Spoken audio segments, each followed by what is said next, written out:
नमस्कार दोस्तों, agriculture by DC Mehta के यूट्यूब चैनल पर आप सभी का हार्दिक स्वागत है। हम बात कर रहे थे हॉर्टिकल्चर में पोस्ट हार्वेस्ट टेक्नोलॉजी के बारे में, जिसमें हमारा आज का टॉपिक रहने वाला है फल परिरक्षण। इसमें हर एग्जाम में से 1 से 2 क्वेश्चन अपने आते ही आते हैं। अगर पूरे पीएचटी पोस्ट हार्वेस्ट टेक्नोलॉजी की बात करें तो पूरे से आते हैं अपने 4 से 5 क्वेश्चन, ये 5 से 6 क्वेश्चन भी आ जाते हैं कभी कभी। तो अपने 1 से 2 क्वेश्चन तो किससे आते हैं? अपने फल परिरक्षण से आते हैं। 1 से 2 क्वेश्चन किससे आते हैं? इसके बाद डिब्बाबंदी से आते हैं। और 1 से 2 क्वेश्चन ही किससे आते हैं? अपने जेएम, जेली, मुरब्बा, कैंडी, इनका टीएसएस वगैरह इनसे आते हैं। तो अपने आज के टॉपिक अपन क्या करने वाले हैं? फल परिरक्षण, यानी अपना 2 क्वेश्चन कंप्लीट करने वाले हैं। अगर आपने मेरी पूरी क्लास शुरू से लेकर लास्ट तक देख ली तो आई थिंक आपका एक भी क्वेश्चन गलत नहीं होने वाला है फल परिरक्षण का। चलिए अपन आज का टॉपिक स्टार्ट करते हैं। सबसे पहले देखते हैं फल परिरक्षण के सिद्धांत एवं विधियां। अपना होता क्या, फल परिरक्षण होता क्या है? सबसे पहले तो ये देखते हैं। हमारे देश में ज्यादातर क्या है, फल एवं सब्जियां थोड़ाई के बाद क्या है, खराब हो जाते हैं। जैसे कि हम देखें, टमाटर को देख लो या फिर फूल गोभी, पत्ता गोभी, इन सबको देखा जाए तो, या फिर आम को, पपीते को अपन ताजा कितने दिनों तक यूज कर सकते हैं? ज्यादा से ज्यादा 4 दिन 6 दिन। टमाटर को देख लो 4 दिन 6 दिन, इसके बाद अपने आप खराब हो जाता है। आम को देख लो कितने दिन, ज्यादा से ज्यादा 10 दिन पड़ा रहेगा, इसके बाद खराब हो जाएगा। तो इस नुकसान को, होने वाले नुकसान को कैसे हम रोक सकते हैं, या फिर कैसे लंबे समय तक हम आगे चल इसको लंबे समय तक बनाए रख सकते हैं, इसकी सारी जो विधियां होती हैं, जो भी सिद्धांत होते हैं, इन्हीं को अपन इस चैप्टर के अंदर क्या पढ़ने वाले हैं। ये क्या होता है? अपना फल परिरक्षण होता है। तो जैसे कि बात करें अपन, क्या फल परिरक्षण सबसे पहले होता क्या है? तो फलों को अगर आगे भविष्य में उपयोग करने के लिए तथा इनका अच्छा दाम लेने के लिए, थोड़ाई के बाद खराब होने से बचाने के लिए जिन भी विधियों का उपयोग किया जाता है, जिन भी सिद्धांतों का उपयोग किया जाता है, उन्हीं को अपन क्या कहते हैं? फल परिरक्षण की विधि एवं सिद्धांत कहते हैं। ठीक है ना। अब बात करते हैं अपन भारत में। तो भारत में फल एवं सब्जियों का केवल कितना प्रतिशत भाग प्रसंस्करण के काम में आता है? ओनली बात करें तो कितना आता है? ओनली 2% भाग अपन भारत में प्रसंस्करण के काम में लेते हैं। यानी कि प्रसंस्करण का मतलब होता है फलों की थोड़ाई के बाद उनके अलग अलग उत्पाद बनाना, अलग अलग उत्पाद बना करके उनको परिरक्षित करके रखना। ठीक है ना। और यही बात करें अपन विकसित देशों की, तो ये कितना होता है? अपना 70 से 80% भाग अपन विकसित देश क्या करते हैं? इनका फल एवं सब्जियों का परिरक्षण करते हैं। ठीक है। चलिए अपन बात करते हैं, जैसे कि अपन फल एवं सब्जियां हैं, उनके खराब होने के कारण क्या क्या हो सकते हैं। ठीक है ना। तो देखो, फल एवं सब्जियों, कोई भी फल या सब्जी के खराब होने के कारण।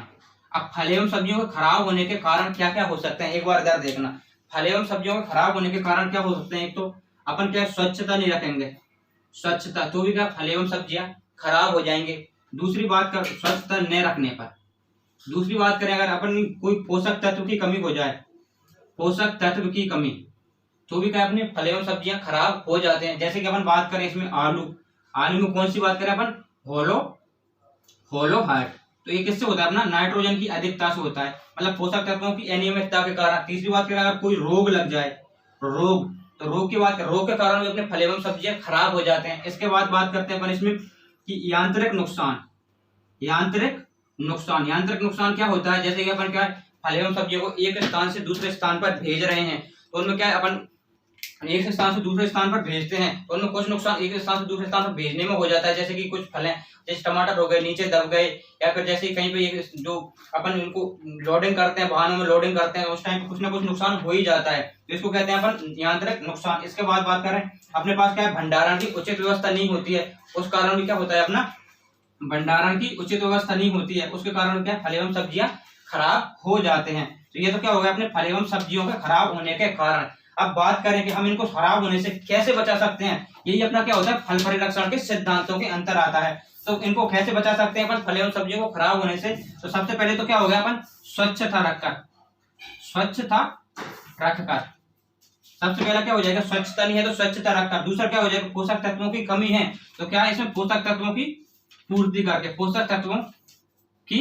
पूर्ति करके। दूसरी बात करते हैं अपन क्या? रोग एवं कीटों के द्वारा, अगर रोग लग गए या कीट लग गए तो इनके द्वारा भी, तो रोग एवं कीटों को नियंत्रित करना। यहाँ से वैसे तो कोई क्वेश्चन बनेगा नहीं, लेकिन क्या है, अपन एक रूपरेखा तैयार कर रहे हैं फल एवं सब्जियों के परिरक्षण के। ठीक है ना। यहाँ पर क्या होता है? ये सिद्धांत क्या होते हैं, विधियां क्या होती हैं, मेन तो क्या है कि विधियों से क्वेश्चन बनता है। ठीक है ना। तो अपना ये होता क्या है वो अपन देख रहे हैं एक बार। तो इनको क्या, फल एवं सब्जियों को कैसे बचा सकते हैं अपन? रोग एवं कीटों का नियंत्रण करके, क्योंकि खराब कैसे होता है? रोग एवं कीटों से। इसके बाद क्या कर सकते हैं अपन? यांत्रिक नुकसान को कम करना, यांत्रिक नुकसान को कम करना। इसके बाद बात क्या करते हैं, तो भंडारण के कारण भी हो जाता है, तो क्या है, भंडारण की उचित व्यवस्था करना, भंडारण की उचित व्यवस्था करना। तो ये सब तो क्या फल एवं सब्जियों खराब होने के कारण है, और ये क्या सब क्या है, इनकी बात करें तो ये क्या है, इनके सिद्धांत हो जाएंगे, फल परिरक्षण के सिद्धांत। सिद्धांत की बात करें तो क्या हो जाएगा, स्वच्छता, रोग एवं कीटों का नियंत्रण, यांत्रिक नुकसान से बचाना, भंडारण की उचित व्यवस्था करना, ये सब क्या हो जाएगा अपना फल परिरक्षण के क्या हो जाएंगे, सिद्धांत हो जाएंगे। अब बात करते हैं फल परिरक्षण के सिद्धांत तो हो गए, अब क्या होता है फल परिरक्षण की विधियां। तो विधियां कौन कौन सी होती हैं इस पर आते हैं। ये तो क्या है, यहाँ से ऐसा कोई क्वेश्चन बनेगा नहीं, लेकिन अब जो अपन पढ़ने वाले हैं उससे क्या है अपना क्वेश्चन बनेगा, तो इनको है एक बार ध्यान से देखना। फल परिरक्षण की विधियां कितने प्रकार की होती हैं, सबसे पहले बात करें तो क्या होती है, दो। एक तो क्या होती है अस्थायी विधियां और एक होती है स्थायी विधियां। अगर अस्थायी विधि की बात करें, हम इसमें क्या करते हैं, फल एवं सब्जियों को कुछ समय के लिए, जैसे कुछ दिनों से लेकर कुछ महीनों तक परिरक्षण करके रख सकते हैं। जैसे कि बात करते हैं अपन अस्थायी विधि में, तो अपन कुछ सब्जी लेके आते हैं, तो सब्जी कितने दिनों तक फ्रिज में रख देते हैं, तो 8 से 10 दिन तक अपनी क्या होती है, परिरक्षित रहती है या फिर खराब नहीं होती है। या फिर बात करें अपन दूध लेके आते हैं, तो दूध को गर्म कर देते हैं या फिर फ्रिज में रख देते हैं, तो 3-4 दिन तक उसको भी अपन क्या परिरक्षित करके रख देते हैं। यानी कुछ समय के लिए, कुछ दिनों के लिए परिरक्षित करना तो किसमें आता है, अपना अस्थायी विधियों में आता है। और स्थायी विधि की बात करें, स्थायी विधि में तो कुछ वर्षों से लेकर कुछ वर्षों तक, कुछ महीनों से लेकर कुछ वर्षों तक परिरक्षित करना, यानी लंबे समय तक परिरक्षित करना, फल एवं सब्जियों को परिरक्षित करना किसमें आता है, स्थायी परिरक्षण की विधियों में आता है। तो इनकी क्या है, स्थायी परिरक्षण की विधियां और अस्थायी परिरक्षण की विधियां हैं कुछ। स्थायी परिरक्षण की विधियां कौन कौन सी हैं, और नहीं अस्थायी की विधियां कौन कौन सी हैं और स्थायी की विधियां कौन कौन सी है, ये मैंने बता दिया कि अस्थायी क्या होता है और स्थायी क्या होता है, ठीक है ना। क्योंकि कौन कौन सी विधियां, एक बार पहले वो देख लेते हैं। यहाँ से क्वेश्चन बनता है, डायरेक्ट दे देता है कि निम्न में से अस्थायी परिरक्षण की विधियां कौन सी है या फिर कौन सी नहीं है। तो इसको देख लेते हैं सबसे पहले। तो इसके बारे में अपन एक एक के बारे में डिटेल से बात करेंगे। सबसे पहले देख लेते हैं उच्च तापमान। उच्च तापमान, यहाँ पर अपन एनसीईआरटी के हिसाब से देखते हैं। एनसीईआरटी में सबसे पहले क्या दे रखा है अपना, स्वच्छता। स्वच्छता, स्वच्छता अपना करके अपन क्या कर सकते हैं, कुछ टाइम तक फल एवं सब्जियों को परिरक्षित कर सकते हैं। दूसरा क्या है अपना उच्च तापमान। उच्च तापमान। तीसरा क्या है अपना निम्न तापमान। निम्न तापमान, एक बार नाम देख लेना, ठीक है ना, डिटेल में पढ़ेंगे अपन सभी सारी विधियों को। चौथा क्या हो जाएगा अपना वायु निष्कासन। वायु निष्कासन। और पांचवा क्या हो जाएगा अपना मृदु परिरक्षकों का प्रयोग करना। ये क्या होते हैं सब पढ़ेंगे। मृदु परिरक्षकों का प्रयोग करना। ये तो क्या होगा अपनी अस्थायी परिरक्षण की विधियां हो गई। ये क्या होता है, कैसे क्या काम करते हैं, सब पढ़ेंगे, ठीक है। अब बात करें अपन स्थायी परिरक्षण की विधियां, तो इसमें क्या हो जाएगा, सबसे पहले तो क्या हो जाएगा अपना नमी निष्कासन। नमी निष्कासन। और दूसरी क्या हो जाएगी अपनी सामान्य परिरक्षक पदार्थों का प्रयोग करना। सामान्य परिरक्षक पदार्थों का प्रयोग करना।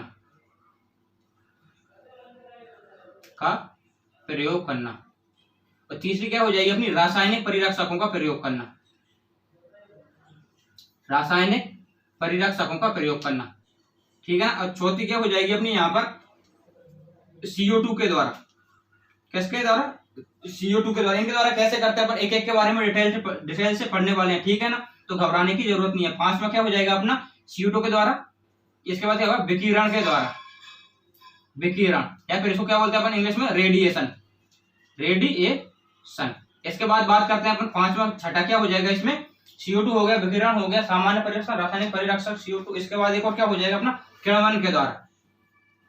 किण्वन, या फिर इसको इंग्लिश में क्या बोलते हैं अपन फर्मेंटेशन के द्वारा। ये तो क्या हो गई अपनी सामान्य परिरक्षण की विधियां हो गई। देखो अस्थायी विधियां कौन सी हैं, स्थायी विधियां कौन सी हैं। इनमें से डायरेक्ट क्वेश्चन पूछ लेता है कि निम्नलिखित में से अस्थायी परिरक्षण की विधि कौन सी नहीं है, और यही क्वेश्चन पूछता है यहाँ पर। इनमें से 3 तो ये दे देता है और एक इसमें नमी निष्कासन दे देता है। ऐसे तो नमी में निष्कासन क्या होता है, स्थायी में भी आता है, अस्थायी में भी आता है, लेकिन नमी की मात्रा कितनी रखते हैं उस आधार पर अपन इसको क्या डिवाइड करते हैं कि स्थायी कौन सी है, अस्थायी कौन सी है। ऐसे ही क्या है उच्च तापमान, निम्न तापमान, ये सब क्या स्थायी और अस्थायी दोनों में आते हैं। लेकिन अपन इसमें काउंट क्या तापमान कितना दे रहे हैं उस हिसाब से इनको क्या डिवाइड करते हैं कि स्थायी कौन सी है, अस्थायी कौन सी है? तो यहाँ से कौन सा क्वेश्चन बनेगा इसको सबसे पहले तो देखा जाए तो कि निम्नलिखित में से स्थायी परिरक्षण की विधि कौन सी नहीं है या फिर अस्थायी परिरक्षण की कौन सी नहीं है? तो 3 इसका दे देगा, 1 इसका दे देगा। यहाँ से क्वेश्चन ऐसे बनने वाला है। इसके बाद बात करते हैं अपन यहाँ पर सबसे पहले बात करेंगे कि अस्थायी परिरक्षण की विधियां कौन कौन सी है, तो इनके बारे में डिटेल से बात करने वाले हैं। तो सबसे पहले यहाँ पर दे रखा है अस्थायी फल परिरक्षण की विधियां। तो इसमें सबसे पहला क्या है? स्वच्छता। स्वच्छता से कोई क्वेश्चन नहीं बनता है कि स्वच्छता अपन फल एवं सब्जियों को भंडारण के समय स्वच्छता रख करके या फिर जो भी आंतर थोड़ा अपन जो एक स्थान से दूसरे स्थान तक ट्रांसपोर्टिंग करते हैं उस टाइम पर स्वच्छता रखनी चाहिए। इससे क्या है? इनसे कोई क्वेश्चन बनता नहीं है स्वच्छता से। इसके बाद क्वेश्चन बनता है तो दूसरा क्या है? उच्च तापमान। ये क्या है? उच्च तापमान का अस्थायी परिरक्षण की विधि है। तो उच्च तापमान से कौन कौन से क्वेश्चन बनते हैं वो देखना है यहाँ पर। उच्च तापमान में क्या क्या आता है अपना? पास्तुरीकरण और निर्जमीकरण, ठीक है ना। अब ये उच्च तापमान अपना वैसे देखा जाए तो स्थायी में भी आता है और अस्थायी में भी आता है, लेकिन अपन तापमान कितना दे रहे हैं उस आधार पर इसको किस में डिवाइड किया गया है? स्थायी में और अस्थायी में डिवाइड किया गया है। अपन यहाँ पर पास्तुरीकरण की बात करें तो ये तो किस में आता है? अपना अस्थायी में आता है। और निर्जमीकरण की बात करें तो ये किस में आता है? स्थायी में आता है। तो यहाँ पर देखना उच्च तापमान के द्वारा कैसे परिरक्षण करते हैं। तो सबसे पहले तो क्या है? पास्तुरीकरण और निर्जमीकरण। तो इनमें तापमान कितना रखते हैं देखना इधर। तो पास्तुरीकरण के लिए तो तापमान कितना रखते हैं अपन? 100 डिग्री सेल्सियस से कम रखते हैं। और इधर में कितने रखते हैं अपन? हमेशा 100 डिग्री सेल्सियस से अधिक रखते हैं। अगर 100 डिग्री सेल्सियस से किसी भी पदार्थ को अपन 100 डिग्री सेल्सियस से कम पे कर रहे हैं तो ये तो क्या हो जाएगा? अपना पास्तुरीकरण हो जाएगा। और ये कौन सी विधि है? परिरक्षण की ये क्या है? अस्थायी विधि है, अस्थायी विधि। और अगर बात करें अपन किसी भी तापमान को 100 डिग्री सेल्सियस से अधिक तापमान पर परिरक्षित कर रहे हैं तो क्या हो जाएगा? ये निर्जमीकरण हो जाएगा। और ये परिरक्षण की कौन सी विधि है? ये अपनी स्थायी विधि हो जाएगी, ठीक है ना। इसके बाद बात करें नुकसान। तो इसमें अगर ये कम तापमान दे रहे हैं तो ओनली किसको होगा? अपने हानिकारक जो सूक्ष्म जीव हैं, हानिकारक सूक्ष्म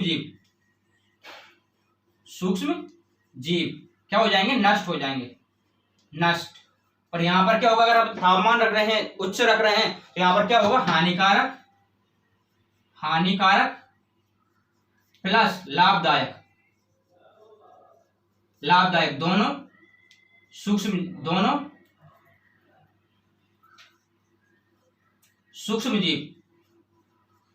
जीव नष्ट। और इसके बाद बात करें उदाहरण। तो इसमें तो क्या हो जाएगा? अपन फल एवं सब्जियों के रस का पास्तुरीकरण क्या हो जाएगा? उदाहरण फल एवं सब्जियों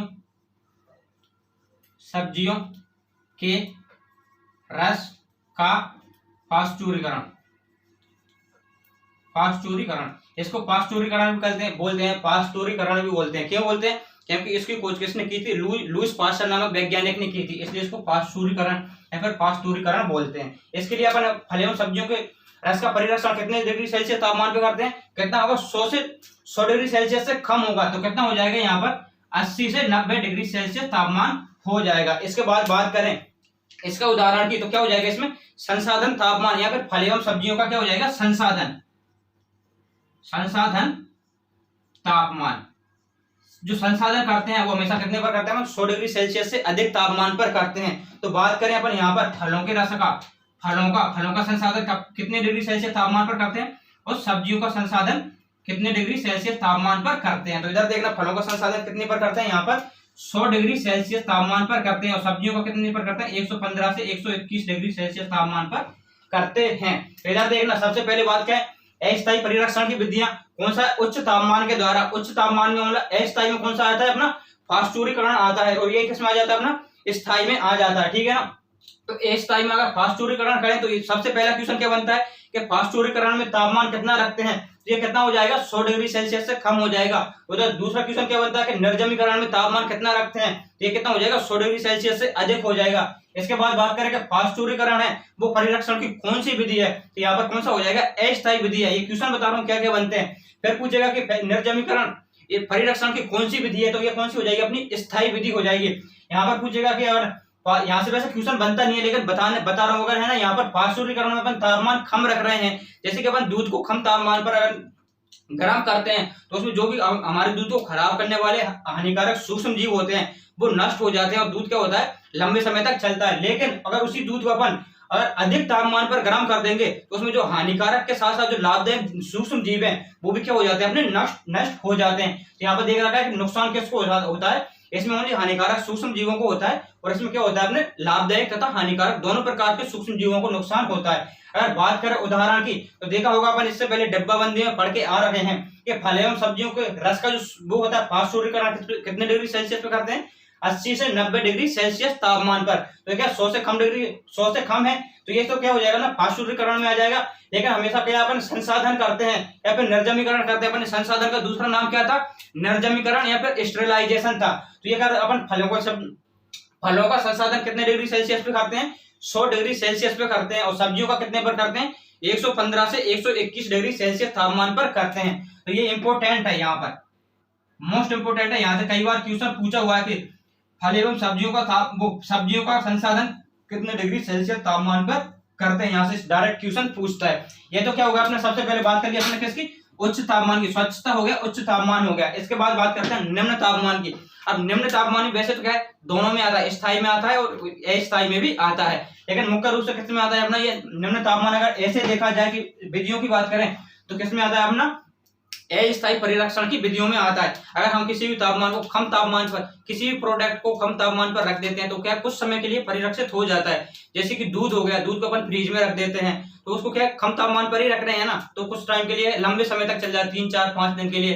या फिर सब्जियों को लाकर रख देते हैं। तो यहाँ पर देख सकते हैं कि निम्न तापमान के द्वारा परिरक्षण की कौन कौन सी विधियां हैं। तो सबसे पहले बात करें सेलार भंडार। तो सेलार भंडार में तापमान कितना रखते हैं, सबसे मुख्य यहाँ पर तापमान से रिलेटेड क्वेश्चन पूछता है। तो सेलार भंडार में कितना रखते हैं अपन, 10 से 15 डिग्री सेल्सियस। और बात करें अगर डायरेक्ट दे 10 15 20 25 तो क्या हो जाएगा अपना 15 डिग्री सेल्सियस आंसर हो जाएगा। इसके बाद बात करें रेफ्रिजरेटर भंडार, यानी अपने जो घरों में रेफ्रिजरेटर या फ्रिज होता है उसमें कितना देते हैं अपन, 0 से 5 डिग्री सेल्सियस। और अगर एक पूछे 0 5 10 15 तो क्या हो जाएगा, इसमें 5 डिग्री सेल्सियस अपना आंसर हो जाएगा। इसके बाद बात करें फ्रीज भंडार। तो फ्रीज भंडार में क्या लेते हैं हमेशा अपन, 0 से कम। इसका मतलब क्या हो गया, ये ऋणात्मक में पहुंच गया। और अगर बात करें वैसे तो क्या होता है 0 से कम का मतलब हो गया ऋणात्मक में पहुंच गया। और ऋणात्मक की बात करें अगर रेंज पूछे तो क्या अपना हो जाएगा -18 से -40 डिग्री सेल्सियस तापमान पर। फ्रीज भंडार में तापमान कितना रखते हैं, तो कितना रखते हैं, -18 से -40 डिग्री सेल्सियस।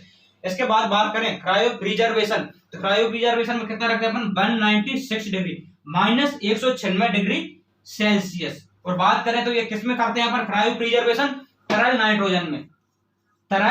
नाइट्रोजन का प्रयोग किया जाता है। इसको अगर हम क्रायो प्रिजर्वेशन करते हैं तो इसके लिए किसका प्रयोग किया जाता है, तरल नाइट्रोजन का, ठीक है ना। अगर वैसे देखा जाए तो ये तीन तो क्या हो जाएंगे अपने, ये तीनों तो क्या हो जाएंगी, अस्थायी परिरक्षण की विधियां हो जाएंगी। लेकिन ये क्रायो प्रिजर्वेशन है वो किसकी हो जाएगी, ऐसे देखा जाए तो स्थायी परिरक्षण की हो जाएगी। क्यों हो जाएगी, क्या क्रायो प्रिजर्वेशन के द्वारा हम कोई भी पदार्थ को अगर परिरक्षित करते हैं तो इसके द्वारा कितने दिनों तक, कई वर्षों तक हम इसके द्वारा परिरक्षित कर सकते हैं। 10 15 20 वर्षों तक क्या होता है, क्रायो प्रिजर्वेशन के द्वारा हम किसी भी प्रोडक्ट को परिरक्षित कर सकते हैं। तो कुछ महीनों से कुछ सालों तक अगर परिरक्षित करके रखते हैं तो क्या होता है अपना स्थायी परिरक्षण की विधियों में आ जाता है। तो एक बार अपन शुरू से देख लेते हैं। फल परिरक्षण की कितनी विधियां हैं, 2 विधियां हैं।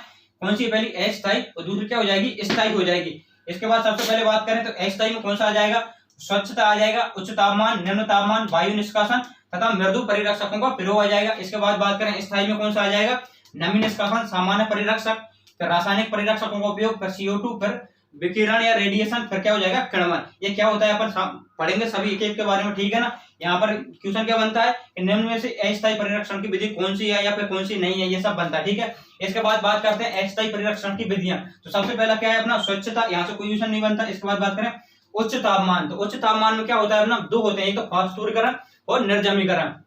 तो फास्टूरीकरण में तो तापमान कितना रखते हैं, 100 डिग्री सेल्सियस से कम रखते हैं, और निर्जमीकरण में कितना रखते हैं, 100 से अधिक रखते हैं। यहाँ पर क्या ये अस्थायी परिरक्षण की विधि है, और क्या ये निर्जमीकरण की बात करें तो परमानेंट या फिर स्थायी परिरक्षण की विधि है। इसमें किसको नुकसान होता है, हानिकारक जो सूक्ष्म जीव होते हैं उनको होता है। इसमें क्या होता है अपने, और निर्जमीकरण की बात करें तो हानिकारक और लाभदायक दोनों प्रकार के सूक्ष्म जीवों को नुकसान होता है। इसके उदाहरण की बात करें तो फल एवं सब्जियों के रस का जो पास्तुरीकरण करते हैं तो किस पर करते हैं, 80 से 90 डिग्री सेल्सियस तापमान पर करते हैं। और अगर क्या हो जाएगा यहाँ पर संसाधन की बात करें तो निर्जमीकरण की बात करें तो इसमें क्या आ जाएगा, संसाधन तापमान आ जाएगा। तो फलों का संसाधन कितने पर करते हैं, 100 डिग्री सेल्सियस पर करते हैं। सब्जियों का कितने पर करते हैं, 115 से 121 डिग्री सेल्सियस तापमान पर करते हैं। दूसरा क्या है अपना निम्न तापमान। निम्न तापमान में हमेशा अगर पूछेगा तो तापमान ये टेम्परेचर ही पूछेगा कि अगर सेलार भंडार है तो उसमें कितना डिग्री सेल्सियस तापमान काम में लेते हैं, अगर रेफ्रिजरेटर है तो उसमें कितना डिग्री सेल्सियस तापमान काम में लेते हैं। तो सेलार में कितना हो जाएगा, 10 से 15 डिग्री सेल्सियस तापमान हो जाएगा। रेफ्रिजरेटर होता है अपने घरों में होता है, उसमें कितना लेते हैं, 0 से 5 डिग्री हो जाएगा। अगर यूं पूछे 0, 5, 10 तो क्या लगाना है अपन को 5 डिग्री सेल्सियस। और अगर इसमें पूछे 10, 15, 20 सेलार में तो क्या लगा देना है अपन को, 15 डिग्री सेल्सियस लगा देना है। फिर फ्रीज भंडार की बात करें तो कितना हो जाएगा, 0 से कम। 0 से कम मतलब क्या हो गया, ऋणात्मक पहुंच गया, माइनस में पहुंच गया। तो कितना हो जाएगा, -18 से -40 डिग्री सेल्सियस हो जाएगा। इसके बाद बात करें क्रायो प्रिजर्वेशन तो ये क्या हो जाएगा अपना यहाँ पर -196 यानी -196 डिग्री सेल्सियस तापमान का उपयोग करते हैं। और इसमें किसका उपयोग करते हैं, तरल नाइट्रोजन का। और वैसे देखा जाए तो ये क्या अपनी एक स्थायी परिरक्षण की विधि है। इसके बाद बात करते हैं अपन, ये तो क्या हो गया उच्च तापमान निम्न तापमान। इसके बाद बात क्या करेंगे अपन, वायु निष्कासन और नमी निष्कासन के बारे में बात करेंगे। तो देखना एक बार, देखिए अपन बात कर चुके हैं अपन यहाँ पर किस किस की, उच्च तापमान निम्न अस्थायी परिरक्षण की विधियों में उच्च तापमान निम्न तापमान की। अब तीसरा अपना क्या हो जाएगा यहाँ पर, वायु निष्कासन। वायु निष्कासन की बात करें, ये परिरक्षण का कार्य कैसे करती है। तो सबसे पहले तो बात करते हैं, सबसे पहले किस में ज्यादा उपयोग की जाती है, डिब्बाबंदी में। अपन पढ़े थे डिब्बाबंदी का। डिब्बाबंदी का मुख्य सिद्धांत क्या है, वायु निष्कासन होता है। तो ये कैसे करती है, अपना परिरक्षण का कार्य कैसे करती है, वायु निष्कासन की। वायु की अनुपस्थिति में जो भी सूक्ष्म जीव होते हैं वो क्या हो जाते हैं, निष्क्रिय हो जाते हैं। तो निष्क्रिय हो जाएंगे तो वो क्या नहीं कर पाएंगे, कोई भी क्रिया नहीं कर पाएंगे। और हमारे फल एवं सब्जी है वो क्या है, उन पर कोई क्रिया नहीं होगी तो क्या वो लंबे समय तक परिरक्षित करके रख सकते हैं। और इसके बाद बात करें, फल एवं सब्जी क्या होते हैं, अपने एक तरह से जीवित जीव ही होते हैं। उनमें क्या है, फलों को तुड़ाई के बाद भी क्या होता है, जो क्रिया फलों पर जो वृक्षों पर लगे होते हैं उस टाइम पे चलती हैं, जैसे श्वेसन और बाष्पोत्सर्जन, वो क्रिया फलों की तुड़ाई के बाद भी चलती हैं, श्वेसन एवं बाष्पोत्सर्जन। तो अगर यहाँ पर वायु निष्कासन कर देंगे, अगर वायु की क्या होते हैं अपने यहाँ पर वायु की अनुपस्थिति हो जाएगी, यानी O2 की कमी हो जाएगी। O2 की कमी तो क्या श्वेसन की क्रिया रुक जाएगी, श्वेसन की क्रिया रुक जाएगी तो उसमें जो भी श्वेत है अपघटन के द्वारा जो भी नुकसान होता है